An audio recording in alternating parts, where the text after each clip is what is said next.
సంవత్సరాల తరబడి government job కోసం వేచి చూస్తున్నారా? కేవలం 8 నెలల్లో మీ కల నెరవేర్చుకోండి. వెంటనే కింది నంబర్స్‌కి కాల్ చేయండి.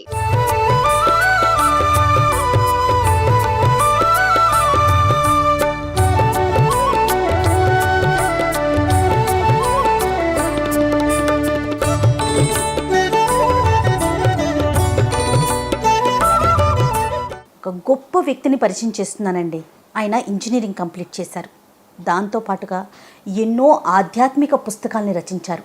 అందులో వెంకటేశ్వర స్వామి వ్రత సంకల్పం అనే పుస్తకానికి ఉన్న ఆదరణ అంతా ఇంత కాదు. దేశ విదేశాల నుంచి కూడా ఎన్నో ఫోన్లు, ఎన్నో సందేహాల్ని నివృత్తి ఉంటారు ఆయనతో మాట్లాడుతూ. వీటితో పాటుగా వేదిక్ పద్ధతిలో 5,000కు పైగా లోగోల్ని ఆయన డిజైన్ చేశారు. 5,000 అంటే మాటలా అండి? పెద్ద పెద్ద కంపెనీలకి ఆయన లోగోల్నే వాడుతుంటారు. ఆయనే విశ్వపతి గారు. నమస్తే విశ్వపతి గారు. నమస్కారం. నమస్తే. చాలా సంతోషం అండి మిమ్మల్ని కలవటం, మీతో మాట్లాడే అవకాశం రావటం చాలా ఆనందంగా అనిపిస్తుంది. నేను కూర్చున్న ఒక గంటలోనే, ఒక హాఫ్ అన్ అవర్ ముందే ఎన్ని ఫోన్స్ వస్తున్నాయండి. అన్నీ కూడా విదేశాల నుంచి వస్తున్న కాల్సే. అంటే రకరకాల సమస్యలతో, రకరకాల సందేహాల్ని నివృత్తి చేసుకోవాలని మీ చెంతకు వస్తూ ఉన్నారు. అసలు ఇన్ని సంవత్సరాలు ఎక్కడున్నారు విశ్వపతి గారు మీరు? మాకెవరికి కనిపించలేదు, మాకెవరికి తెలియలేదు. ఆల్మోస్ట్ లాస్ట్ 20 years నుంచి నేను ఈ పుస్తకాలు, ఈ రచనలోనే ఉన్నారు. ఈ రచన దాంట్లో ఉన్నాను. మొత్తం ఐ థింక్ 2001లో నేను మొదలు పెట్టినట్టున్నాను ఈ పుస్తకాలు రాయటం అది. సో అప్పటి నుంచి ఈ 21 సంవత్సరాలు. దాంట్లో 2001లో శ్రీనివాస మహత్యం అని మొట్టమొదటి బుక్ రాశాను నేను. శ్రీనివాస మహత్యం అని నా మొట్టమొదటి, అసలు ఈ ఆధ్యాత్మికంగా ఒక బుక్ రాయటం అనేది అదే మొదలు. అసలు ఆధ్యాత్మికంగానే ఏ బుక్ నేను అంతకుముందు రాయలేదు. సాహిత్యం అనేది నేను రాసిన మొదటి పుస్తకమే అది. అది కూడా ఏంటి, శ్రీనివాస మహత్యం అనే పేరుతో ఆయన కల్లో కనపడి, నాయన తిరుమల మీద ఏదైనా ఒక పుస్తకం రాయమంటే నేను తిరుమల వెళ్ళి అప్పుడు మధ్యలో కొన్నాళ్ళు అదొక 8 నెలలు పట్టిందమ్మా. ఒక యజ్ఞంలానే చేశాను ఆ పుస్తకం అది మాత్రం. అండ్ అది నేను ఆ 8 నెలలు I use to sleep on floor. మొట్టమొదటి ఆయన వచ్చిన అనుగ్రహం కదా అని చెప్పి కొంచెం గ్రాంధికంగా ఉంటుంది ఆ ఒక్క బుక్ మాత్రం. నా పుస్తకాలన్నింటిలో కొంచెం గ్రాంధికంగా పొందుపరిచారు ఆ పుస్తకంలో. సినిమాలో ఇప్పుడు మనం సుప్రభాతం వింటాం కదా, తెల్లవారులేసి అందరికీ ఆంధ్ర అట్లీస్ట్ ఆ మొదటి లేనన్నా కౌశల్య సుప్రజారామా అని తెలుస్తుంది. బస్ అసలు ఈ సుప్రభాతం రాసిన ఆయన ఎవరు, ఎప్పటి నుంచి సుప్రభాతం అక్కడ చదవబడుతుంది, ఇటువంటి విశేషాలు. అలాగే విమానం వెంకటేశ్వరం మనం దండం పెట్టుకుంటాం, ఇలా తిరిగిన తర్వాత ప్రదర్శన కానీ విమానం వెంకటేశ్వరం పెట్టి అసలు విమానం వెంకటేశ్వరం ఎప్పటి నుంచి వచ్చారు, ఇలా రకరకాల తిరుమల విశేషాలతో రాసిన పుస్తకం. ఓకే. సో రాసి మధ్యలో కొన్నాడు ఒక వారం రోజులు తిరుమల వెళ్ళి కొండ మీదే ఉండి కొన్ని కూర్చొని నా ఒక స్నేహితుడిని తీసుకెళ్ళి ఒక వారం రోజులు రాసుకున్నాను. ఆ తర్వాత ఆ పుస్తకం తీసుకుని మళ్ళీ మొదటి కాపీలు తీసుకుని నడిచెక్కి స్వామివారికి సమర్పించి, ఆ రోజుల్లో శ్రీవారి పాదాలని పైన కొండ మీద ఇప్పుడు ఉంది. ఆ రోజుల్లో దాని గురించి ఎవ్వరికీ తెలియదమ్మా. అసలు రోజు మొత్తం మీద 4-5 వచ్చేవారు. సో మేము వెళ్ళి మొదట 200 పుస్తకాలు చక్కగా ఆ పాదాల దగ్గర అక్కడే కూర్చుని, నేను రుక్మిణి మీ ఇద్దరం పొద్దు నుంచి మధ్యాహ్నం దాకా అక్కడ కూర్చుని హాయిగా ప్రశాంతంగా ఒక్కొక్క కాపీ ఆయన పాదం దగ్గర పెట్టి తీసాం. మొట్టమొదటి పుస్తకం, ప్రశాంతమైన వాతావరణం. సో చాలా ఆశ్చర్యంగా నేను ప్రతి పుస్తకం రాసి, సో అదంతా కూడా అక్కడ ఒక కానిస్టేబుల్ ఉన్నాడు, అక్కడ ఒక మైక్రోవేవ్ టవర్ ఉంటుందన్నమాట. ఒక కానిస్టేబుల్ ఉండి నన్ను చూస్తూ ఉన్నాడు ఇదంతా చేయడం. సార్ ఏదో బాగుంటుంది, నాకు పుస్తకం ఇస్తారా అని అడిగాడు. నేను అన్నాను, బాబు ఈ పుస్తకం నేను హుండీలో వేస్తే కానీ ఎవరికి ఇవ్వను, ఫస్ట్ స్వామి సమర్పించాలి. సో రేపు పొద్దునే స్వామివారికి సమర్పించిన తర్వాత ఇస్తాను అంటే అతనే ఉన్నాడు, నా సాయంత్రం నా డ్యూటీ అయిపోతుంది, నేను వెళ్ళిపోతాను, మళ్ళీ రేపు పొద్దున్న నేను ఉండను, మీరు వచ్చేటప్పటికి మీరు ఎక్కడ, నేను చెప్పాను నేను ఫలానా కాటేజీలో ఉంటాను అయినా ఏం పర్వాలేదు వచ్చి తీసుకో అని చెప్పాను. అంటే సరే అని అన్నాడు. లేదా అయితే నేను రాత్రి ఎలాగోలో ఉండి నేను ఎట్లాగోలో ఏదో విధంగా ట్రై చేస్తానండి రావడానికి, చూస్తానన్నాడు. అమ్మా పొద్దున్నే వెళ్ళాం, స్వామివారి హుండీలో సమర్పించాం, కాటేజ్కి వచ్చేసాం. 6:30 అయింది, 7 అయింది, ఇతను రావట్లేదు, ఎక్కడ కనపడలేదు. ఇంకా 7:30 అయిపోయింది, ఇంక మేము దిగిపోవాల్సిన టైం వచ్చింది. కింద తిరుచానూరు వెళదాం అనుకున్నాం కదా. సరే పాపం అని నేనేం చేద్దాం అనుకున్నాను అంటే, అక్కడ ఎవరికైనా ఇచ్చి పైన ఇలా కానిస్టేబుల్కి ఇచ్చేసేయండి, ఫలానా వాళ్ళు ఎవరైనా ఉంటే డ్యూటీలు మారుతారు, ఎవరికి అతని పేరు నేను అడగలేదు, ఏమి పేరు నేను అడగలేదు. అయ్యో ఎలాగా పాపం ఈ పిల్లాడు అడిగాడే. అసలు నేనేమనుకున్నాను, అంత ముందు రోజు ఈ పుస్తకం రాసి తీసుకెళ్ళినప్పుడే అక్కడ ఒక ఆయన, ఆ రోజుల్లో మాకు అప్పారావు గారిని ఒక ఆఫీస్ ఉండేవారు, ఆయన ఏంటంటే మేము వెళ్ళినప్పుడు ఎప్పుడు నా దగ్గర కూర్చొని కాసేపు ఏదో సత్సంగంగా మాట్లాడుతుండేవారు ఈ స్వామివారి గురించి లేలు విశేషాలు, ఆయన 30 ఏళ్ళ నుంచి ఆయన జరిగిన అనుభవాలు ఏవో చెప్తూ నా దగ్గర కూర్చునేవాడిని. నేను అనుకున్నా మొదటి కాపీ ఆయనకి ఇద్దాము అనుకున్నా. ఓకే, కానీ ఈ పిల్లాడు అడిగాడు కదా, సరే చూద్దాంలే ఆ స్వామి ఎవరిని ఇస్తే వాళ్ళకి ఎడుతుంది. సో 7 అయింది, ఇంతలో మేము అంతా లాక్ చేసేసాము, ఇంక వెళ్ళిపోదాం. 7:30 అయిపోయింది. 7:30 వరకు చూసామన్నమాట. ఇంకా కింద తిరుచానూరు వెళ్ళిపోయి మళ్ళీ సాయంత్రం ట్రైన్కి బ్యాక్ రావాలి. అంటే స్వామి లీలలు ఎలా ఉంటాయని చూడండి. సో ఆయన కొంచెం అప్పుడు నేను రుక్మిడితున్నాను, ఇంకా అన్ని క్లోజ్ చేసేద్దాం అని చెప్పి ఒక 2 పుస్తకాలు లోపల పెట్టుకున్నాం. సో ఆ పుస్తకాలు కూడా ఆ 2 పుస్తకాలు తీసేసి ఇంకా క్లోజ్ చేసి ఇలా జస్ట్ ఇలా కారు ఎక్కబోతున్నానమ్మా. ఎక్కబోతుండగానే తిరుమల ఆలయంలో మొదటి నైవేద్య గంటలు ప్రారంభమయ్యాయి. ఘంటానాదం వస్తుంది నైవేద్యం అప్పుడు మనకి. ఏమి నాకు ఎందుకు అనిపించింది, నైవేద్యం మొదలు పెట్టగానే మనం వెళ్ళిపోవటం కరెక్ట్ సమంజసం కాదు. ఒక్క 10 నిమిషాలు, ఎంతసేపు 10-15 నిమిషాలు ఉంటుంది నివేదన. సో ఆ 15 నిమిషాలు కాస్త వెయిట్ చేద్దామని అని నేను అన్నీ ప్యాక్ చేసుకున్నా. అతనితో చెప్పా డ్రైవర్తో, బాబు 10 నిమిషాలు ఆగు, జస్ట్ మనం ఎక్కబోతుంటే ఆయన గంట వినపడుతుంది, నాకెందుకు అలా వెళ్ళిపోవడం ఇష్టం లేదు, 10 నిమిషాలు ఆగుదామని అలా నుంచున్నాం. మొత్తం మీద 10-15 నిమిషాలు గంటనాదం అంతా అయ్యిందమ్మా. ఈ కానిస్టేబుల్ వచ్చాడు స్ట్రైట్గా వచ్చి, గురుగారు మీరు వెళ్ళిపోయి ఉంటారనుకుంటూ వచ్చానన్నాడు. రాత్రి ఉండిపోయాను మీకోసం అని. సో వెంటనే పుస్తకం తీసి చేతిలో పెట్టాను. చూడండి, ఆ గంటానాదం కనుక రాకపోతే నేను వెళ్ళిపోయి ఉండేవాడిని, ఇతను కనుక్కునేది కాదు. సో ఆ తర్వాత మనం ఎంతమందికైనా ఇచ్చి మొదటి కాపీ స్వామి అతనికి ఇవ్వాలి అని నిర్ణయించుకున్నాడు.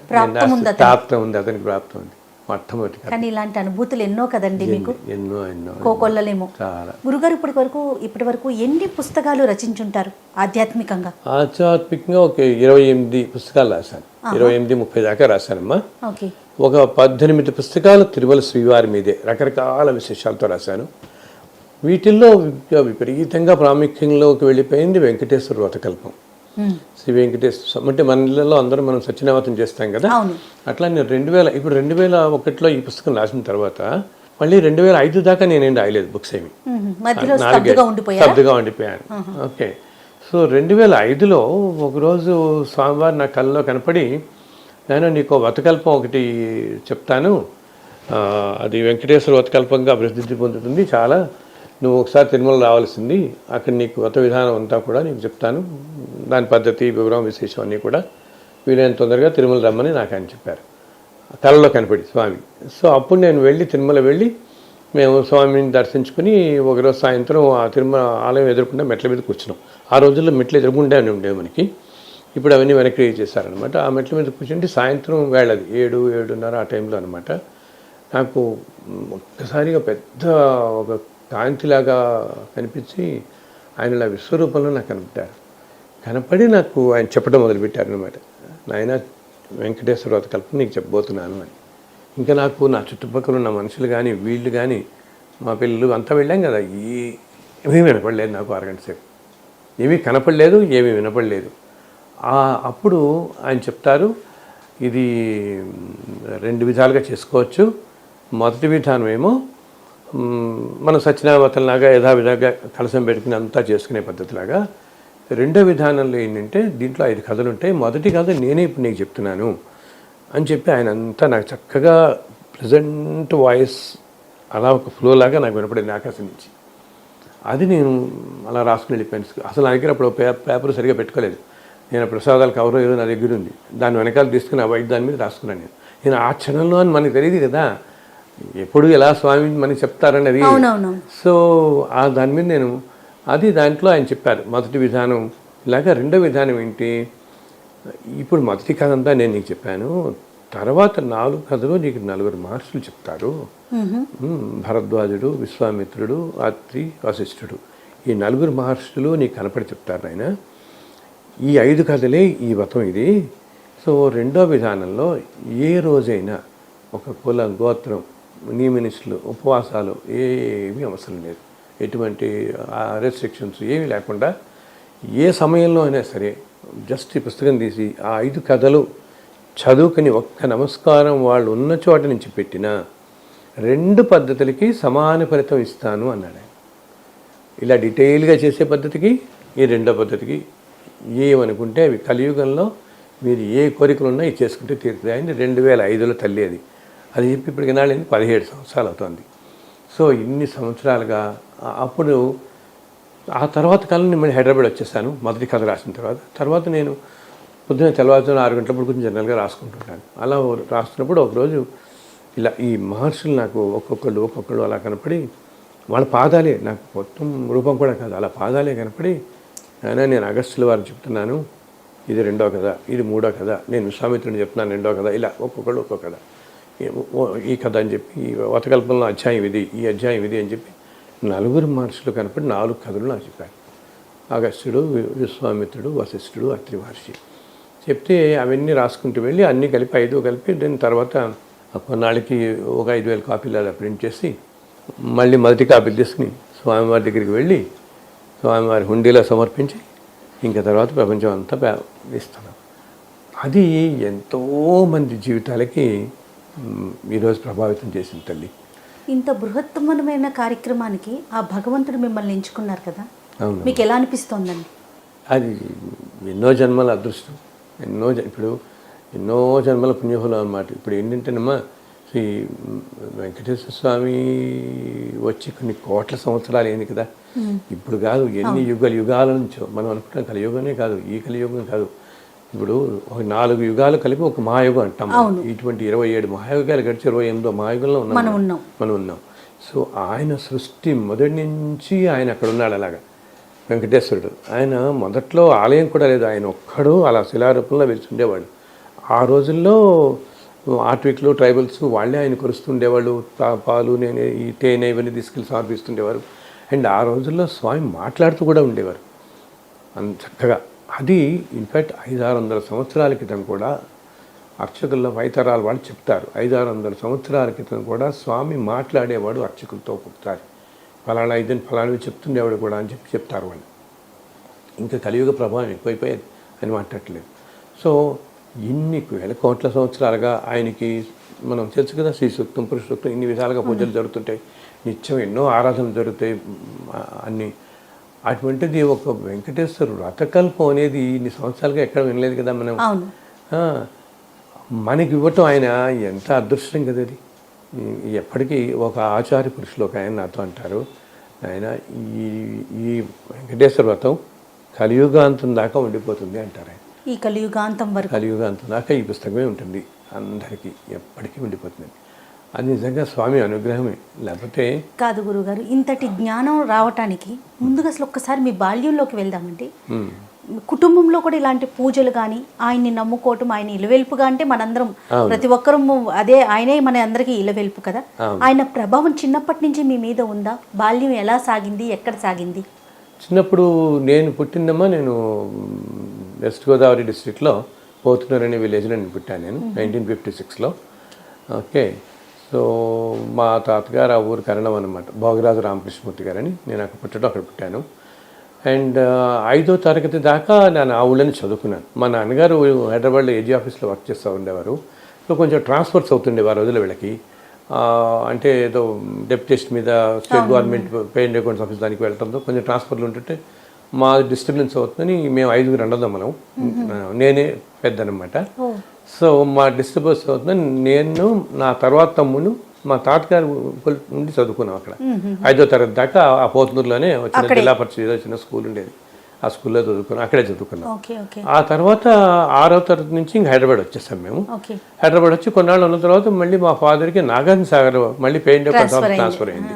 సో ఇంకా 6th నుంచి నేను 5th దాకా పోతునూరులో చదువుకున్నాను. అండ్ 6th నుంచి యాక్చువల్లీ మధ్యలో 1 సంవత్సరం ఎప్పుడు హైదరాబాద్లో చదివినట్టున్నాను. బట్ 6వ తరగతి నుంచి మాత్రం ఇంకా నాగార్జున సాగర్లో ఇంటర్మీడియట్ దాకా నేను నాగార్జున సాగర్లో ఉన్నాను, సాగర్లో చదువుకున్నాం. అండ్ ఆ తర్వాత ఆ ఇంటర్మీడియట్ తర్వాత అక్కడ డిగ్రీ కాలేజ్ కూడా లేదు నాగార్జున సాగర్లో.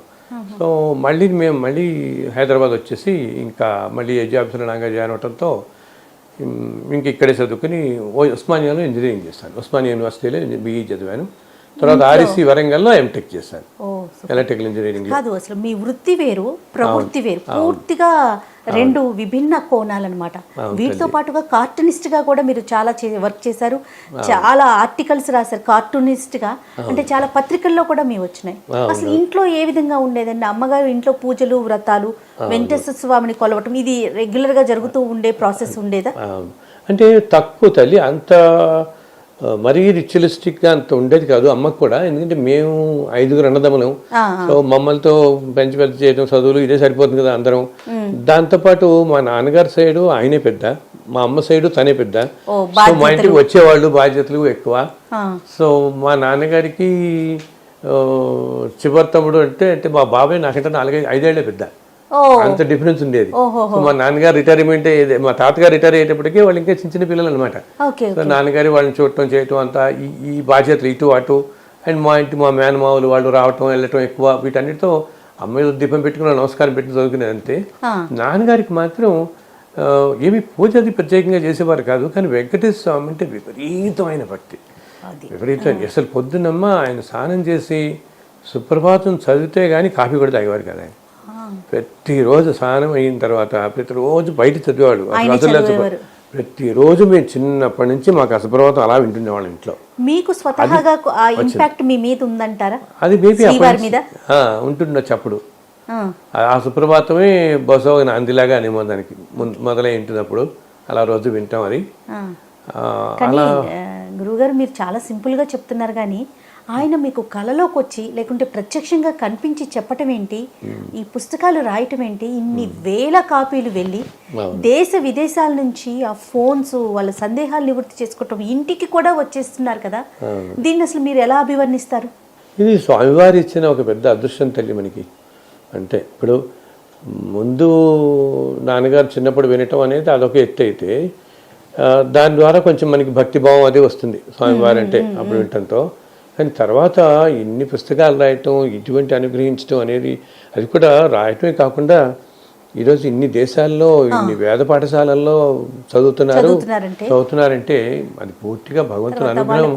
ఎన్నో సమస్యల్ని, ఆరోగ్య సమస్యలు కావచ్చు, కుటుంబ సమస్యలు కావచ్చు, నివృత్తి చేసుకోవటానికి వెంకటేశ్వర స్వామి వ్రత సంకల్పం పుస్తకాన్ని ఒక ఆధారంగా చేసుకుంటున్నారు. ఈ పుస్తకం మా దగ్గర ఉంటే చాలు, మాకున్న అన్ని సమస్యలు తొలగిపోతాయి అని చెప్పి ప్రత్యక్షంగా మెసేజ్ల రూపంలో చూస్తూ ఉన్నాం కదా. అవునమ్మా, ఎంతో మందికి ఎన్నో విధాలు ఉపయోగపడుతుంది అనమాట. ఎన్ని కష్టాలు అసలు ఊహించని విధంగా వాళ్ళందరికీ రావటం. మాకు చెప్తుంటారు పెద్ద పెద్ద క్యాన్సర్ లాంటివి క్యూర్ అయ్యి 15 ఏళ్ల క్రితం ఇప్పటికీ మా ఇంటికి వచ్చేవాళ్ళు ఉన్నారు. ఏమో ఇలా ఎంతోమంది చెప్తారు. అండ్ ఆ ఇది కూడా ఏంటి, ఒక యజ్ఞం అనుకుంటాను నేనైతే. బికాస్ నాకు మొదటి నుంచి ఈ ట్రస్ట్లు ఇవన్నీ కొంచెం నాకు అంత ఇష్టం ఉండదు. అసోసియేషన్ ఫౌండేషన్లు ఇవి నన్ను మన వాళ్ళు అన్నారు. మొదట్లో ఏంటంటే వెంకటేశ్వర ఒకటి, ఆ తర్వాత కాలంలో 18 పుస్తకాలు రాశాను. తర్వాత ఇలాగే దుర్గాదేవి మీద, సుబ్రహ్మణ్య స్వామి వ్రతం ఎన్ని రాశాను. వాటికి ఎన్నో అనుభవాలు అయ్యాయి.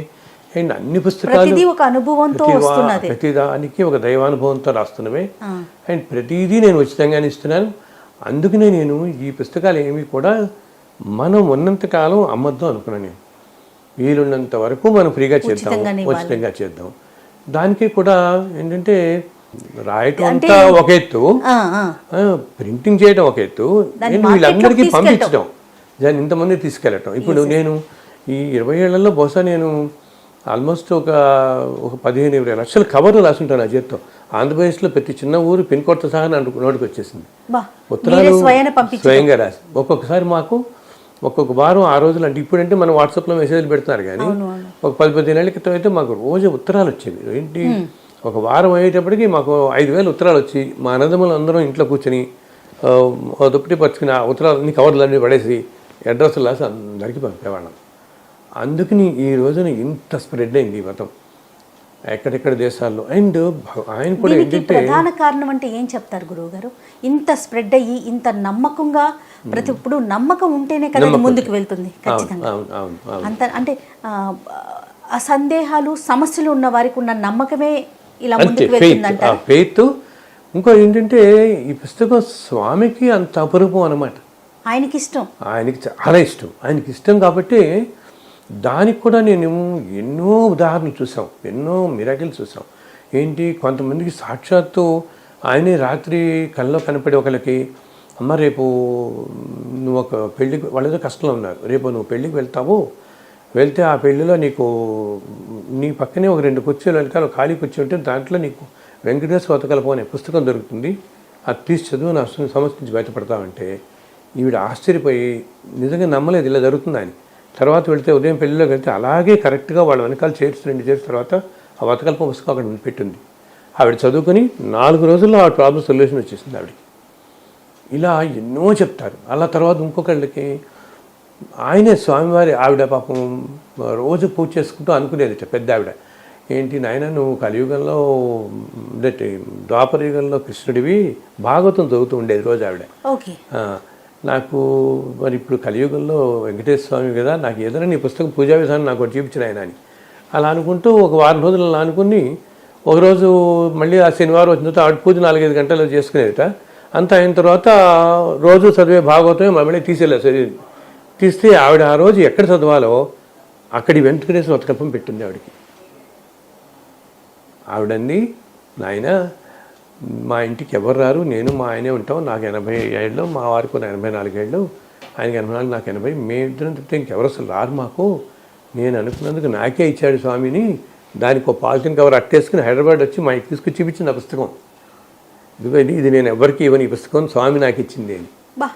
అలా మా తర్వాత కొంతకాలం క్రితం ఒకళ్ళకి ఏమైంది, వాళ్ళు కరీంనగర్ నుంచి ఎక్కడి నుంచో ఫోన్ చేసి, సిద్దిపేట ఎక్కడ పంపారు చేశారు. వాళ్ళు ఏంటిట ఎంతో కష్టాల్లో ఉంది ఆ ఫ్యామిలీ, ఎలాగా అనుకుంటున్నారు బయటపడాయని రోజు మొక్కునే ఉన్నాయన ఏదో ఒక మాకు రూపం చూపించి అనుగ్రహం కాస్త వెంకటేశ్వర స్వామిని. సో ఒకరోజు వాళ్ళ ఇంటికి పొద్దున్నే ఒక ఆయన పొడుగ్గా ఒక నామం పెట్టుకుని వచ్చారు, ఒక పెద్దవారు, ఒక 80 ఏళ్ళు ఉంటాయి అన్నమాట. ఆయన వచ్చి, అమ్మ మీ తాతగారు గొప్ప జ్యోతిష్ పండితుడు కదా, నీకు గుర్తునే ఉంటుంది. అండ్ ఆ రోజుల్లో ఏం చేసేవాళ్ళు అంటే, ఇప్పుడైతే మన వాళ్ళు జాతకం అంటే కంప్యూటర్లో కొట్టేస్తున్నాం. సో పాత రోజుల్లో ఒక 56 ఏళ్ల కిందట పెద్ద పెద్ద జ్యోతిష్ పండితులు వాళ్ళు ప్రతి సంవత్సరం పంచాంగం ఉంచుకునేవాళ్ళు వాళ్ళ దగ్గర. ఓకే, అంటే మన 19 నుంచి ప్రతి సంవత్సరం పంచాంగం వస్తాయి కదా. సో ఎవరన్నా వాళ్ళ దగ్గరికి జాతక సలహా కోసం వచ్చారనుకోండి, వాళ్ళు జాతకం చూడమని, వెంటనే ఆ సంవత్సరం పంచాంగం తీసి చూసేవాళ్ళు. వాళ్ళు చూసి ఆ రోజు ఏం చూసి ఆ రోజు 10 నక్షత్రాలు బట్టి చక్రం వేసుకుని చెప్పేవాళ్ళు. అప్పుడు కంప్యూటర్ ఇది కాదు కదా ఇది ఎప్పటికి. సో ఈయన వచ్చిన ఆయన అన్నాడు, మీ తాతగారు చాలా గొప్ప, వీళ్ళ తాతగారు నిజంగా గొప్ప జ్యోతిష్యుడే అనమాట. ఆయన దగ్గర చాలా పంచాంగాలు ఉండేవి, నాకు కొంచెం 1945 ఏదో చెప్పాడు ఈయన, ఆ పంచాంగంతో నాకు కొంచెం చిన్న అవసరం ఏర్పడింది, మేము ఏమన్నా ఇవ్వగలవా ఒక్కసారి నాకు చూస్తుంటే. వీళ్ళు అన్నారు, అసలు మేము ఎక్కడ పడేసామో కూడా మాకు గుర్తులేదండి, అవన్నీ తాతగారి గతించి ఎప్పుడో అయిపోయింది, ఆయన ఎప్పుడు 2000 సంవత్సరంలోనే ఆయన వెళ్ళిపోయారు అనింది. అనేటప్పటికీ అయినా చూస్తా, ఈయనేమో పాపం లేదమ్మా ఒకసారి చూడు ఉంటుందన్నట్టు, ఒకసారి చూడు ఉంటుందన్నాడు. అని ఏం పెద్ద ఆయన ఇలా అంటున్నాడు కదా అని భార్యాభర్తలు ఇద్దరు ఒక్కనే. అప్పుడు వెంటనే ఒక ఆలోచన వచ్చింది వాళ్ళకి, ఏంటిట వీళ్ళ తాతగారు ఇవన్నీ కూడా ఆ పంచాంగాలను ఉంచుకునేవాడు కదా, అవన్నీ ఒక పాత రోజుల్లో ఇనుపెట్లు ఉండేవి, చిన్న చిన్న ట్రంపెట్టులాగా, ఆయనవన్నీ ఆయన రాసుకున్న రాతలు అవన్నీ ఆ ట్రంపెట్లో పెట్టేసాయి. పెట్టి ఏం చేశారు, దాని మీద ఒక గుడ్డ వేసేసి దాని మీద పుస్తకాలు ఏదో పెట్టుకున్నారు, మ్యాగజైన్ ఏదో వాళ్ళవన్నీ పెట్టుకుంటున్నారు, సామాన్లు ఏవో దాని మీద, వాటి కింద ఉండదు. ఏమన్నా దాంట్లో ఏమన్నా ఉందేమో పాపం ఇంత అడుగుతున్నారు కదా అని చెప్పి అవన్నీ సర్ది ఫస్ట్ టైం ఆ 2000 ఆయన వెళ్ళిపోయిన తర్వాత ఆ పెట్టి తీయటం వీళ్ళు. పెట్టి తీయగానే చక్కగా అన్ని పంచాంగాలన్నీ దాంట్లో కనపడ్డాయి, ఆయన రాసుకునేవో అవి కాగితాలు అవి పంచాంగాలన్నీ ఉన్నాయి 2 కట్టలు. సో అన్ని 45 అడిగారు కదా అయినా పెద్దవారు, వెంటనే తీస్తే 45 పంచాంగం తీస్తే 45కి 44, 45 కదా, 44కి 45కి మధ్యలో వెంకటేశ్వర శతకల్పం పుస్తకం కనపడింది వాళ్ళకి. చూడండి, వెంటనే వీళ్ళు ఇది ఏంటో ఏదైనా తర్వాత ఆలోచిద్దామని ఈ పుస్తకం తీసేసుకున్నారు. ఏదో వ్రతము వెంకటేశ్వర స్వామి వాళ్ళు వినలేదు అప్పటిదాకా, వినలేదు కూడా. వెంటనే తీసుకుని తర్వాత చూద్దాం నా 45 పంచాంగం తీసుకుని ఆ పెద్దవారికి ఇచ్చారు. వాళ్ళకి అసలు అంతకంటే తోచలేదు ఏమి. అయితే దానికి ఆయన 1 నిమిషం కూర్చుని ఏదో అవి చూసుకుని, ఓకేనమ్మా నా సందేహం ఏదో తీరింది, నాకు కావాల్సింది రూమి పెట్టేసుకోండి అని చెప్పి నమస్కారం పెట్టి వెళ్ళిపోయాడు. వెళ్ళిపోయిన తర్వాత వీళ్ళు అట్లా పెట్టి తర్వాత తీసి చూస్తే వెంకటేశ్వర శతకల్పం అని ఉంది. ఇది ఎలా చూడాలి, ఏం చదవాలి ఏంటని చూస్తే దాంట్లో విధానం అంతా ఉంది. అండ్ వెనకాల చూస్తే ఫస్ట్ ప్రింటెడ్ 2005 అని ఉంది. వీళ్ళ తాతగారు వెళ్ళిపోయింది ఎప్పుడు 2000 సంవత్సరం. ఇది పుస్తకం ప్రింట్ అయింది ఎప్పుడు 2005లో. అసలు ఆ పుస్తకం అప్పటికి నేను రాయనే లేదు. అసలు అప్పుడు అక్కడికి ఎలా వెళ్ళింది ఈ పుస్తకం, అప్పటితో వీళ్ళకి అర్థమైంది మనం ఆయన స్వామిని అంత అనుకున్నందుకు ఆయనే మనకి చూపించారని. ఆ పుస్తకం వెంటనే చదివి రెండో పద్ధతి ఈజీ కదా కథలు చదవటం. వెంటనే ఆ రోజే 5 కథలు అష్టోత్తరాలు చదివేసుకుని స్వామికి నమస్కారం పెట్టినారు. ఒక వారం 10 రోజుల్లో నెమ్మదిగా వాళ్ళు తీరిపోయేవాళ్ళు. మెరికలు జరిగి ఒక 6 నెలలు సమస్యలన్నీ తీరిపోయి మా ఇంటికి వచ్చారు వాళ్ళు. మా ఇంటికి వచ్చి స్వామి ఇలా వచ్చింది ఈ పుస్తకం చూడండి, మేము ఆ పెట్టి మేము ఓపెన్ చేయలేదు ఇప్పుడు దాకా, ఎప్పుడు పంచాంగాలు ఎప్పుడు 45 అండ్ మీరు చూస్తే 2005లో మీరు రాశారు, మేము 2000 నుంచి ఆ పుస్తకం అసలు పెట్టే మేము పెట్టుకోలేదు, మీరు ఆ కాగితాలు పెట్టుకుని వదిలించాం. మనం ఏంటంటే జీవితం ధన్యం, మనని ఒక సాధనంగా ఎన్నుకున్నాడు ఆయన సాధనంగా ఎన్నుకున్నాడు. ఏదో ఏంటంటే తల్లి ఏదో ఒక ఉపాధి ఉండాలి కదా. సో ఈ జన్మలో మనకి ఈ రూపం ఇచ్చి ఆయన ఈ లోకానికి ఇచ్చేయి అన్నాడు మనని. ఓకే, మన వాళ్ళు అంటారు చూడండి, మనకి చేతులు ఉన్నందుకు భగవంతుడికి అన్ని సేవ చేయాలి, నోరు కాళ్ళు అన్నితోనూ కూడా. అలా ఈ అదృష్టం నాకు ఇచ్చాడు, మనకి రాసే అదృష్టం, మాట్లాడి 4 మాటలు మంచి మాటలు చెప్పగలిగే అదృష్టం, కంటితో చూసేది చేయగలిగేది రాసేది, అండ్ ఆయన అనుగ్రహించటం మనకి ఏదైనా మంచి పనులు చేయడానికి నాలుచున్నా. ఇప్పుడు కాళ్ళు ఇచ్చాడు, 4 చోట్ల అడిగి వెళ్ళగలుగుతున్నాం, తిరుపతి వెళ్ళగలుగుతున్నాం, ఇన్ని చేస్తున్నాడే ఆయన, మనం శ్రమ అనుకుంటే ఎట్లా చెప్పి నేను. అండ్ దానికి నేను అందుకని సాక్షాత్తు ఏంటి కాళ్ళు చేతులు ముక్కు కన్ను అన్నీ చక్కగా ఆడుతూ ఆయన ఇస్తే ఇంక అంతకంటే అదృష్టం రాయమని, ఆయనే రాయమని చెప్పి అన్నీ చక్కగా చేసి నువ్వు రాయినా నీకు ఆయనే అనుగ్రహించి, పుస్తకాలు కూడా ఆయనే అనుగ్రహించటం, రాయటం, అండ్ ఆయన రాయమని చెప్పటం, అంటే ఆయన రాయమని చెప్పడమే కాకుండా నలుగురికి వెళ్ళేలాగా కూడా ఆయనే చూస్తున్నాడు. ఇప్పుడు నేను ఇక్కడెక్కడ ఉన్నాను, ఎవరో ఒకరు ఎంచుకోలేదు, మీరు ఏ మాధ్యమాన్ని ఎంచుకోలేదు నేను.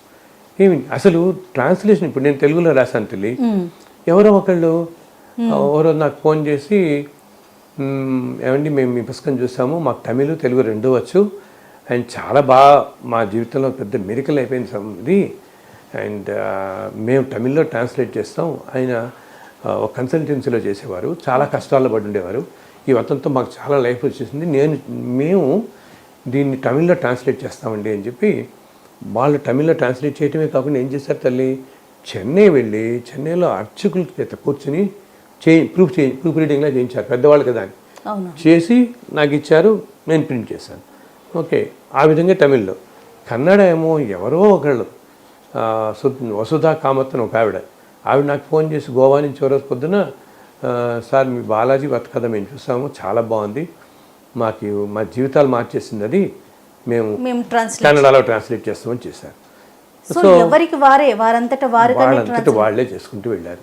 అలా చేయటం, అండ్ తర్వాత నేను ఇంకో ప్రింట్ చేస్తూ పోతున్నాను. ప్రింటింగ్ కూడా ఇప్పుడు నేను నా ఒక్కడి వల్ల ఎక్కడవుతుంది శక్తి తల్లి, 5,000 చేసిన ఇప్పుడు ప్రింట్ చేయటం ఒక ఎత్తు, వాటన్నిటినీ అడ్రస్లు రాసి వీళ్ళందరికీ పోస్ట్ చేయటం, ఒకరి రోజు 200 మంది రాస్తారు, ఎన్ని లక్షలు రాస్తానో తెలియదు.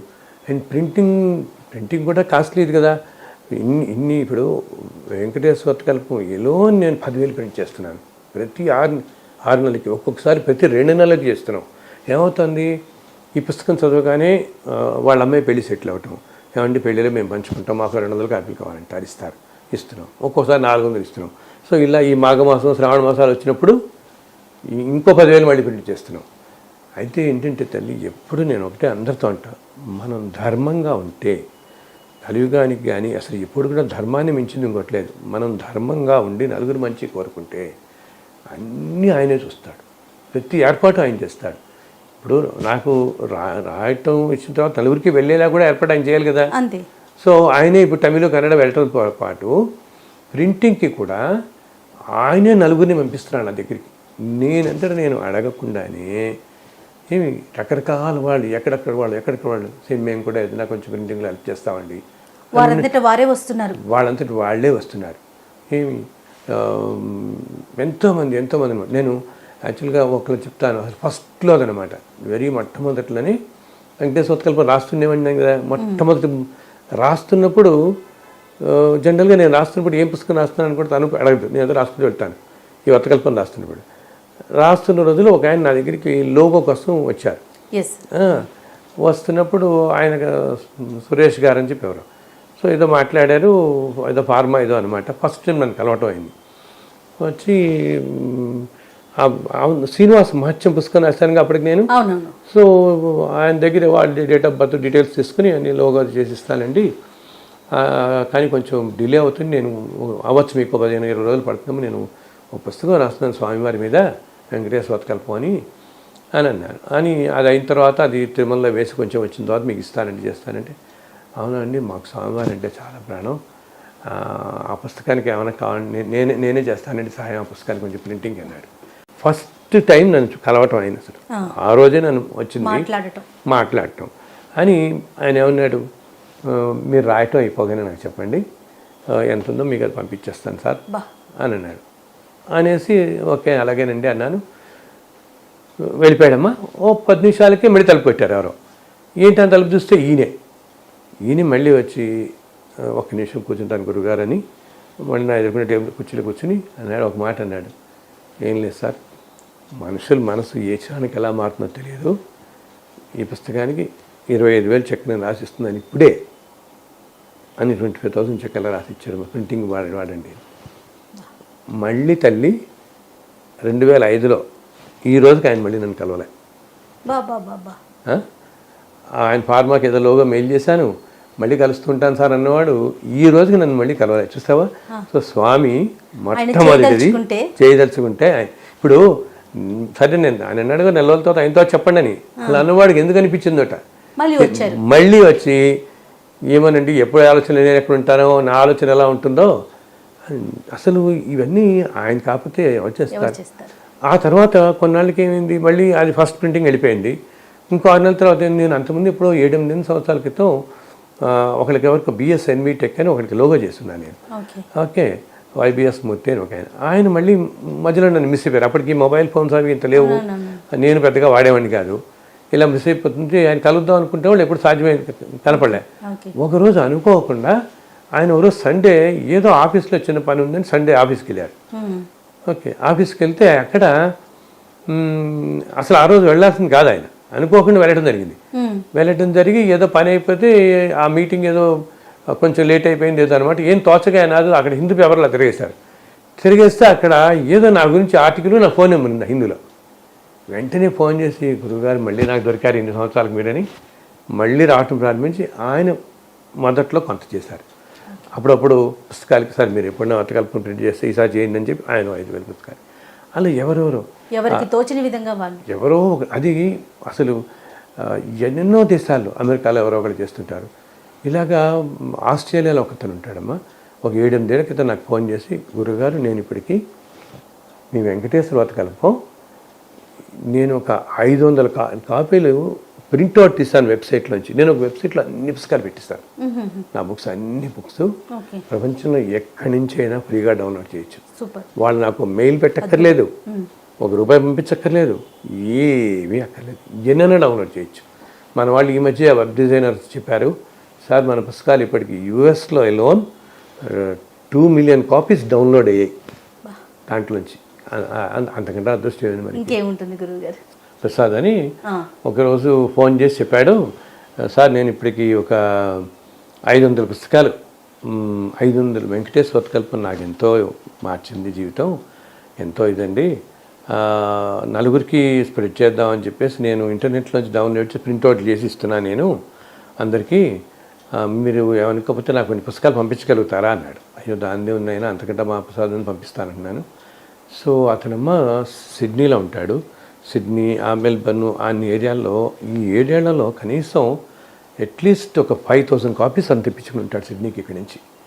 అండ్ ఏంటి ఒక్కోసారి నేను ఆ ఫెడెక్స్కి వాటికే నేను 25,000-30,000 పే చేస్తుంటే నేను అంటుంటా, ప్రసాద్ ఇది ఏంటి ట్రాన్స్పోర్ట్కి ఏం తీస్తున్నాం మనం పుస్తకాల కంటే. లేదు గురుగారు మీ పుస్తకాలు అంత మహాప్రసాదం అనుకోవట్లేదు, ఇక్కడ ఎంతోమంది జీవితాలు మారుస్తున్నాయి, మాకు ఆ బ్లెస్సింగ్ ఇవ్వండి చాలు అని అంటాడు. అతనికి ఇన్నేళ్లలో ఎన్నిసార్లు పంపించాను. అండ్ ఆశ్చర్యం ఏంటి, ఈ రోజుకి నేను ఆయన చూడలేదు, ఈ రోజుకి నేను కలవలేదు 7 ఏళ్ళ నుంచి. అలాగే విజయవాడలో ఒకతను ఉంటాడు, గాంధీబాబు అని ఒకతను, మామూలు ఉద్యోగం చేసుకుంటుంటున్నాడు. అతను ఇలాగా ఎంతోమందికి అప్పుడప్పుడు 200-300 పుస్తకాలు పంపిస్తుంటే ఆ ఊరు తీసుకెళ్ళి నలుగురికి పంచుతుంటాడు, అలా స్ప్రెడ్ చేస్తున్నాడు. ఒకరోజు ఒక ఆయన భీమవరం నుంచి ఒకతను ఫోన్ చేసి, గురుగారు మీ వెంకటేశ్వరతను చూశాను, నాకు అసలు చాలా అద్భుతంగా అనిపించింది, నేను ఒకటే అనుకున్నాను, నా జీవితంలో నేనే ఈ వ్రతం 1008 ఇళ్లలో నేను చేయిస్తాను. ఈ వ్రతం ఏమీ రూపాయి తీసుకోకుండా నేను ఎవరిని అడిగితే వాళ్ళ ఇంటికి చేయిస్తాను. అలా ఎవరు వెళ్ళి అడిగినా చేస్తున్నాను. ఇప్పటికి ఒక 220 సార్లు అయిందండి అని ఆయనకు 200 పుస్తకాలు పంపించాను. అలా వాళ్ళకి అదేంటంటే ఒక గాయత్రి మంత్రంలో చెప్తారు, ధియో యోన ప్రచోదయాత్ అని వస్తుంది. అంటే స్వామి ఆయనే ఆ సంకల్పం ఇచ్చి మనని ప్రేరేపిస్తాడు ఆ దిక్కుగా అనమాట. అలాగా ఇప్పుడు హైదరాబాద్లో ఒకరు ఉత్తమ మధు అని ఒకరు ఉంటారు దంపతులు, వాళ్ళు ఎంతో యాతనము, ఆ పిల్ల ఎంతోమందికి ప్రింట్ చేసి పంచుతున్నారు వాళ్ళు. అండ్ విజయవాడలో ఒకరు ఉంటారు, ఇక్కడ హైదరాబాద్లో మన హర్షటయాట వాళ్ళు, హర్షవర్ధన్, మన రాధ గారు, వాళ్ళు ఆ మధ్య శ్రీవారి వాళ్ళు వైభవోత్సవాలు చేశారు కదా, అలా చేసినప్పుడు వాళ్ళకు 10,000 పుస్తకాలు వాళ్ళు పంచిపెట్టారు. ఎప్పుడన్నా తిరుమల వెళ్తే తీసుకెళ్ళి ఇస్తున్నారు వాళ్ళు. అలాగే ఎవరికి వాళ్ళే విజయవాడలో ఒకరు ప్రసాద్ సుధా అని ఉంటారు, వాళ్ళు అమ్మాయి ఒకసారి విజయవాడలో సింగిల్ డే 10,000 కాపీస్ పంచిపెట్టింది ఊరంతా వెళ్ళి అన్ని టెంపుల్స్లో.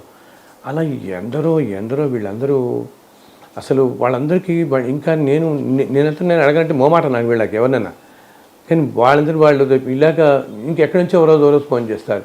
నిన్న వైజాగ్ నుంచి నిన్న సాయంత్రం ఫోన్ చేసి, స్వామి ఇక్కడ గుళ్ళో వచ్చాడు కళ్యాణం ఉంది, మీరు ఒక 500 పుస్తకాలు పంపిస్తానని. మహాప్రసాదం తెలియని వెంటనే 500 పంపించాం. ఒక 2 సంవత్సరాల క్రితం ద్వారకా తిరుమల మనకు తెలుసు కదా, చిన్న తిరుపతి, అక్కడి నుంచి ఒక డిప్యూటీ ఎవరో ఒక ఆయన ఫోన్ చేసి, ఎంత అద్భుతంగా ఉందని మీ పుస్తకం, ఇక్కడ కళ్యాణం చేసుకునే వాళ్ళకి ఇస్తే మనకు చాలా సంతోషంగా ఉంటుంది, పంపిస్తారా అన్నాడు. ఆయన ఎవరో నేను చూడలే ఇప్పటికీ. వాళ్ళకి 2,000 పుస్తకాలు పంపిస్తున్నాం. ఇది మరి మీ ఒక వ్యక్తితో సాధ్యమవుతుందా? కాదు, వీళ్ళందరూ ఇది ఒక యజ్ఞం అనుకుంటున్నాను. అందుకు అసలు ఈ యజ్ఞంలో స్వామికి ఆయనకి అంత ఇది కాబట్టి ఆయనే అందరి చేత చేయించుకుంటున్నాడు. ఆయనే ఎవరు ప్రేరేపించి ఎవరిలో ఒకరు ప్రేరేపించి వాళ్ళ చేత కొంత వాళ్ళ చేతికి వెళ్ళి, ఇప్పుడు ప్రింటింగ్ ఆయన ఉన్నాడు పంపించాలి, ఇప్పుడు ప్రింటింగ్ ఆయన ఉన్నాడు, ప్రింటింగ్ ఒకళ్ళే ప్రింటర్, ఒక ప్రెస్ అమ్మ గాంధీనగర్లో సత్యనారాయణ గారు ఒక ప్రెస్ ఉంటుంది. అతను ఏమిటి, ఆయన పెద్దవారు, కానీ ఎంత ఇదిగా చేస్తారంటే 6 నెలలకు అసలు నేను ఇంకా కింద అంతకుముందు 20,000 పుస్తకాలకి వాటికి ఇప్పుడు వెంకటేశ్వర కలపం 10,000 ప్రింట్ అవుతుంటుంది. నేను 2005లో మొదలుపెట్టిన రోజున నాకు ఒక్క పుస్తకం 5 రూపాయలు ఏదో పడేది. ఇప్పుడు మనకు 15 ఏళ్ళు 20 ఏళ్ళు అవుతున్నాయి కదా, పేపర్ కాస్ట్లు అన్నీ పెరిగి ఇప్పుడు 9 రూపాయలు 10 రూపాయలు ఏదో పడుతుంది మనకి, అంటే 1,00,000 రూపాయలు అవుతుంది మనకి అది.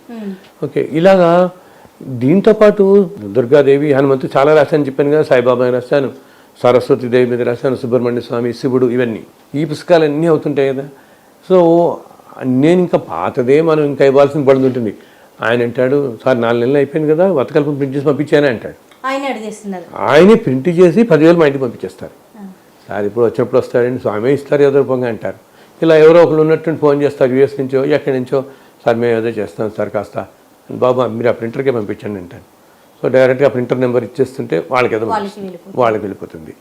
అయితే ఇన్ని లక్షల మందిలో ఎవరికొకరికి ఆయన ఇందాకనే ఆయన ఎవరిని ప్రేరేపిస్తున్నాడో వాళ్ళు చేస్తున్నారు వాళ్ళకి అంతే.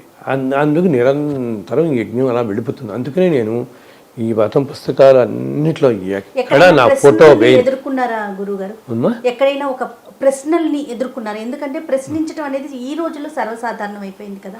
అసలు అంటే ఇలా అంటున్నాను అనుకోవద్దు, కల్లోకి రావటం ఏంటి, కనిపించటం ఏంటి, ఆయన రాయమంటం ఏంటి, తర్వాత పుస్తకాలు అవి చదువుకుంటే ఉన్న సమస్యలు తొలగిపోవటం ఏంటి, ఇలాంటి ప్రశ్నలు సాధారణంగా మంచికైనా ఎలాంటి సమాధానం చెప్తారు? అది మానవ సహజం. కానీ చాలా విచిత్రాలు ఏమైందంటే, ఒకసారి నాకు మొదట్లోనే నేను పుస్తకం రాసిన ఒక 3-4 సంవత్సరాలని ఒక ఆయన నాకు తిరుపతి నుంచి ఫోన్ చేశారు. తిరుపతి నుంచి టీటీడీతో కనెక్టెడ్గా ఉండేవారు. ఒక ఆయన ఫోన్ చేసి, మీరు ఈ వతకల్పన రాశారు కదండి, దీనికి ఏమిటి ప్రామాణికత అన్నారు. అడగచ్చు కదా, అర్థమైందా? దీనికి మీరు ఆయన చెప్పారంటున్నారు రాశారని ప్రామాణికత ఏమిటని. నేను అన్నాను, స్వామి ఇంతమంది జీవితాలు బాగుపడుతున్నాయి, ఇన్ని మెరికలు జరుగుతున్నాయి, స్వామి ఎంతమందికి చెప్తున్నాడు, ఇన్ని ఇలా జరుగుతున్నాయి అంటే దానికి ప్రామాణికత అలాగా, ఇంకా అదే ప్రామాణికత ఏమో నేను అన్నట్టు అన్నా. నేను ఆశ్చర్యం ఏమిటంటే అలా అడిగిన ఆయన ఆ తర్వాత కాలంలో నా దగ్గర కనీసం 200 పుస్తకాలు ఆయనే తీసుకెళ్ళి పంచుతున్నాడు. ఇప్పుడు ఏ పుస్తకం నేను రాసినా మా ఇంటికి వచ్చి ఎక్కడ చూస్తుంది, గురుగారు ఆ పుస్తకం ఒకటి ఇస్తారంటుంటాడు. ఇస్తున్నాం మేము.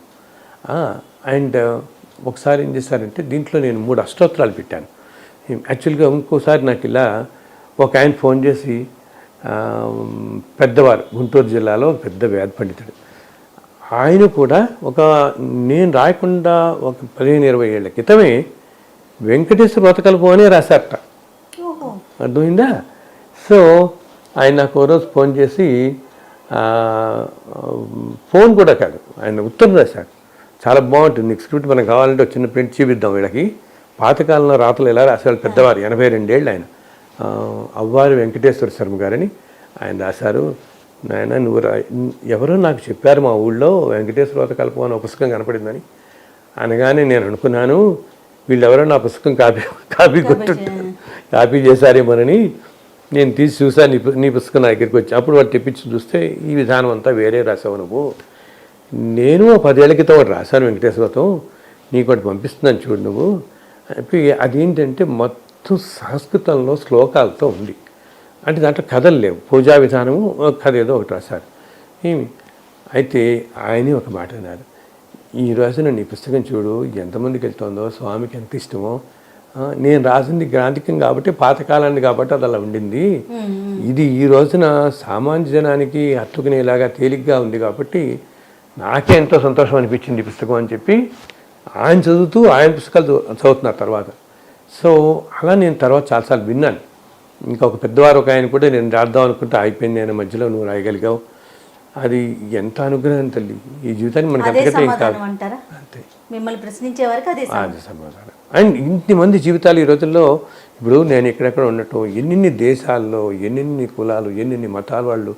నేను చదువుతున్న సరే హార్వర్డ్ యూనివర్సిటీ లైబ్రరీలో పెట్టడం ఏంటి, హార్వర్డ్లో తెలుగు వ్రతకల్పం తెలుగు పుస్తకమే పెట్టారు యాజ్ ఇట్ ఈస్గా వాళ్ళు. అండ్ ఇది 2017 ఆ టైంలో జరిగింది. హార్వర్డ్లో పెట్టడం, స్టాన్ఫర్డ్లో పెట్టడం, ఇవన్నీ పెట్టడమే కాకుండా వాళ్ళు ఏం చేశారు, ఆ లైబ్రరియన్స్ ఆ ప్రొఫెసర్స్ వేరే యూనివర్సిటీస్ వాళ్ళకి ఫోన్ చేసి, ఆ ఫలానా విశ్వపతి అని రాశాడు ఇండియాలో, ఆయన పుస్తకాలు తెప్పించుకుని మీ లైబ్రరీలో పెట్టండి, మీ కొలంబియాలో పెట్టండి, మీ లైబ్రరీలో పెట్టండి అన్నారు. అది నేను అసలు ఎక్కడున్నా, నేను ఈ హార్వర్డ్ ఎక్కడున్నాయి, ఎక్కడున్నాయి మనం, ఎంత ఆ శక్తి, ఎంత ప్రేరణ కాకపోతే ఇంతమందికి ఆయన కూర్చొని అలా చేయించుకుంటున్నాడు కాబట్టి ఇన్ని జరుగుతున్నాయి. లేకపోతే ఇన్ని వేల మంది ఏమిటి, ఇన్ని దేశాలు. అండ్ ఇది దీన్ని నమ్ముకొని దీన్ని చక్కగా ఎటువంటి అనుమానాలకి సందేహాలకి ఏమీ తావివ్వకుండా తప్పకుండా మనస్ఫూర్తిగా పూర్తి శ్రద్ధతో కేవలం కథలు చదువుకోండి చాలు. వీలున్నప్పుడల్లా మన వాళ్ళు చాలామంది శనివారం చదువుతున్నారు, వీలున్నప్పుడల్లా జస్ట్ కథలు చదువుకుని స్వామివారికి నమస్కారం పెట్టండి. తప్పకుండా నమ్మకం పెట్టుకున్న వాళ్ళకి వెంటనే ఆయన చూపిస్తున్నాడు తల్లి. ఇది నా వెబ్సైట్లో పెట్టాను, ఎన్నైనా ఎవరైనా డౌన్లోడ్ చేసేసుకోవచ్చు చక్కగా. ఒకటి అలాగే నాకు ఈమెయిల్ పెట్టిన వాళ్ళందరికీ ఒకసారి వెబ్సైట్ డీటెయిల్స్ ఏమైనా చెప్పగలుగుతారా? అసలు మీరు గూగుల్ సెర్చ్లో వీళ్ళు శ్రీ వెంకటేశ్వర వ్రతకల్పం అంటే వచ్చేస్తుంది, అది వస్తుంది, మనదే వచ్చేస్తుంది. లేదా నా వెబ్సైట్ ఏమో lordofsevenhills.com అని ఉంటుంది. Simply lordofsevenhills.com. దాంట్లోకి వెళ్ళిపోయితే మొత్తం అన్ని లాంగ్వేజెస్లో మొత్తం కనపడుతుంది. నా ఈమెయిల్ అవి ఉన్నాయి. అండ్ దాంట్లో మెయిల్ చేసిన వాళ్ళకి నాకు వీలున్నంత నేను ఒకటి అందరినీ మనస్ఫూర్తిగా కోరుకుంటుంది, మనస్ఫూర్తిగా నేను మనవి చేస్తుంది ఏంటంటే, అందరికీ కూడా ఫిజికల్ కాపీలు పంపిస్తాను నేను. కాస్త ఓపిక పట్టండి. నాకు రోజుకి ఒక 200-300 ఫోన్లు చేసేస్తున్నారు, ఒక 300-400 మెసేజ్లు వచ్చేస్తున్నాయి, ఈమెయిల్స్ వస్తున్నాయి. అలా ఇప్పటికే నేను పంపాల్సిన వాళ్ళు ఇంకో 2-3 వేల మంది ఉన్నారు. సో వీళ్ళందరికీ పంపించడం జరుగుతుంది, వీళ్ళు వెంబడి పంపిస్తాం. ఇప్పటికే నేను మన 10,000 ప్రింట్ చేసినాం, మళ్ళీ ఇంకో 10,000 ప్రింట్ చేయబోతున్నాం.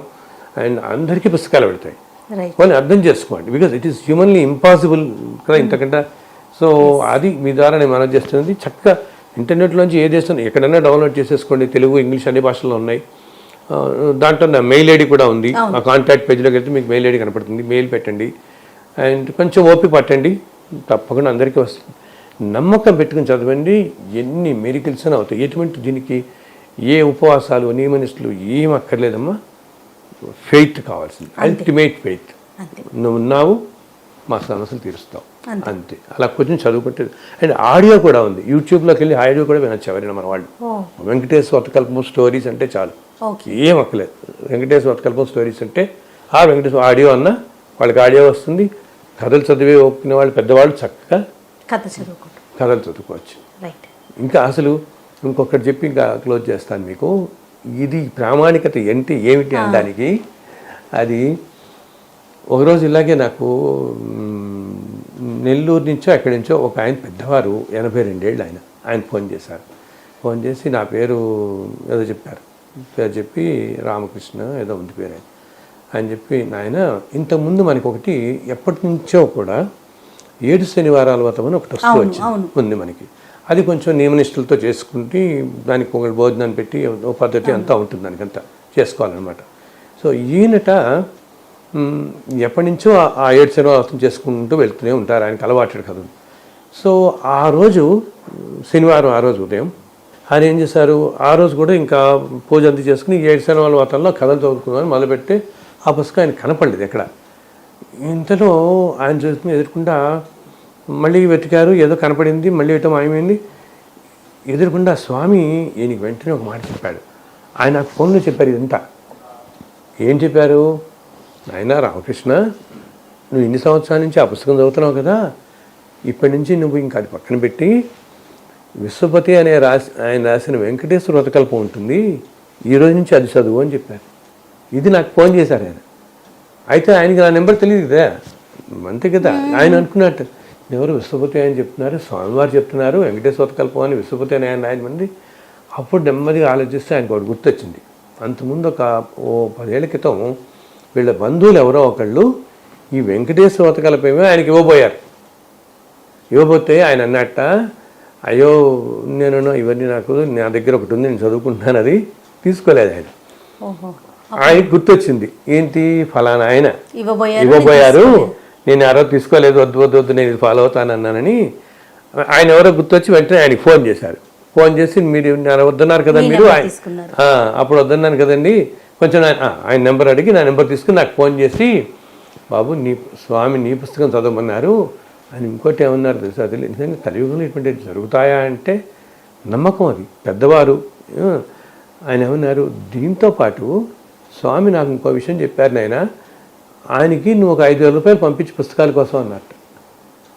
నేను ఆశ్చర్యపోయి, నాయన స్వామి మీరు పెద్దవారు, 82 ఏళ్ళు, నాకా అప్పుడు దాకా పరిచయం లేదు, ఫోన్లో మాట్లాడుతున్నారు, వద్దు స్వామి, మీలాంటి వాళ్ళకి అసలు స్వామి చెప్పాడంటేనే నాకు మహాప్రసాదం, అది చక్కగా మీకు 1కి 20 పుస్తకాలు పంపిస్తాను, 4కి ఇవ్వండి, డబ్బులు మాత్రం పంపించకండి దయచేసి అని చెప్పాను. నేను మన వాళ్ళు ఎవరు పంపిస్తానో వద్దు నాయన, ఉన్నాయి పుస్తకాలు ప్రస్తుతం, నేను చూద్దానని తర్వాత వీలైనంత వరకు వద్దనే అంటుంటా. వద్దమ్మా, ఉన్నాయి వెళ్తుంటే వద్దు ఇది నేను అది మనం ఒకసారి మాట్లాడు. నేను అన్నిటికంటే భయపడేది డబ్బు, అంతే.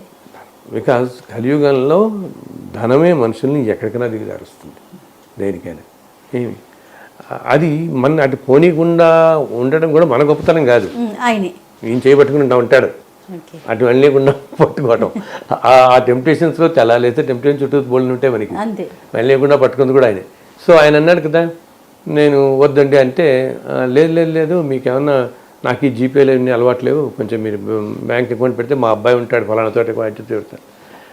అయిపోయింది, వద్దండి అన్నాను. నేను పంపించలే ఆయనకి, అకౌంట్ నెంబర్లు ఏమి పంపలే. పెద్దవారు పాపం పుస్తకాలు పంపిస్తానని అన్నాను. ఆయన మళ్ళీ 2:30కి మధ్యాహ్నం, 11:30 పొద్దున్న చేశారా, 2:30 ఫోన్ చేసి, బాబు నేను మధ్యాహ్నం రోజు నాకు 1 గంట సేపు పడుకోవటం అలవాటు, నువ్వు ఆ అకౌంట్ డీటెయిల్స్ పెడితే కానీ నాకు నిద్ర కూడా రావట్లేదు అన్నారు.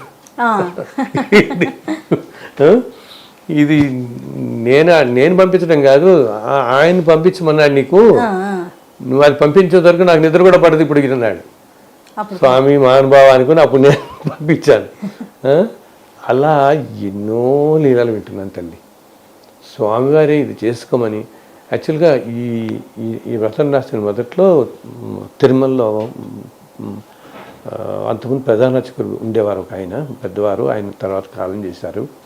ఆయన ఓ రోజు నాకు ఫోన్ చేసి, బాబు నువ్వు రాసిన వ్రతం చాలా బాగుంది, చాలా మహానుభావుడు ఆయన, రాసి చాలా బాగుంది, అయితే దీంట్లో నువ్వు నేను వెంకటేశ్వర అష్టోత్తరాలు ఉంటాయి, పద్మావతి దేవి, లక్ష్మీదేవి, వెంకటేశ్వరుడి. ఈ వెంకటేశ్వర అష్టోత్తరం వాళ్ళు అక్కడ తిరుమలలో ఏంటంటే వరాహపురాణంలో చదువుతారు వాళ్ళు అర్చనలో రోజు. ఆ వరాహపురాణంలో ఆ అష్టోత్తరం పెడితే బాగుంటుంది దీంట్లో కాస్త, మిగతా అంతా చాలా బాగుంది నీ పుస్తకం, స్వామివారి కథలు అద్భుతంగా ఉన్నాయి, ఇవన్నీ మాకు నేను చదువుకుంటున్నాను రోజు ఇచ్చామన్నాడు. ఆయనే అంటే అంతకంటే అదృష్టం ఉంది. అప్పుడు నేను ఓ మాట చెప్పాను, అలాగే స్వామి చూస్తాను, కానీ ఏంటంటే నేను పెట్టిన అష్టోత్తరం మన పుస్తకాల్లో ఇప్పుడు వీటిలో ఉన్నది మనం మామూలుగా ఫాలో అయ్యే అష్టోత్తరం ఇది. ఆ వరాహపురం అన్నది ఏంటంటే తల్లి, అది నోరు తిరగదు సామాన్యులకి.